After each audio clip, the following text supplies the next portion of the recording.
দেবস্মিতা ম্যাডামকে যে আমরা আটক করেছিলাম তার কথা শেষ পর্যন্ত আমাদেরকে ডাকলো এবং দেবস্মিতা ম্যাডামকে সঙ্গে করে নিয়ে এসপিডি সাহেব ঘরে ঢুকলো। দেবস্মিতা ম্যাডাম আমাকে বললেন, আপনি কপি করেছেন, মেল করেছেন? আমি হ্যাঁ। কপি নিয়ে এসছেন? বলে হ্যাঁ। যা যা বলেছিলেন আপনি সেই অনুযায়ী কপি নিয়েছেন, এবার আপনার কাজ করা আপনি করুন বলে আমরা ঢুকলাম এসপিডির সঙ্গে। কারণ এখানে একটা বিরাট র্যালি, ভগীরথ বলছে আপনি দাদা তাড়াতাড়ি চলে আসুন, এখানটা ম্যানেজার একটা ব্যাপার আছে। তবু ওখানে আমরা বেশি সময় নিইনি। এসপিডি সাহেবের মুখে হাসি আছে। উনি বললেন, আপনাদের কথা আমরা ভাবছি।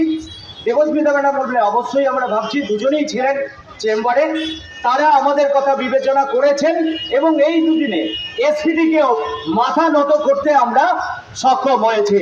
যেটা পাঠাবেন না বলেছিলেন এবং বিবেচনার জায়গায় যাবেন না বলছিলেন, সেটা তিনি করবেন। এবং আগামীকালও আমাদের অবস্থান বিক্ষোভের এখনো কর্মসূচি চলছে। আগামীকালও আমরা ওই এসপিডি দপ্তরকে এসপিডির সঙ্গে বুঝে নেব বলে এসেছি। এবং সেই সঙ্গে ওনারা যেটা বলছেন, আমাদের তরফ থেকে যেমন চেষ্টা থাকবে তেমনি আপনাদের তরফ থেকে নবান্নকে ভাবানোর জন্য একটা চেষ্টা করুন।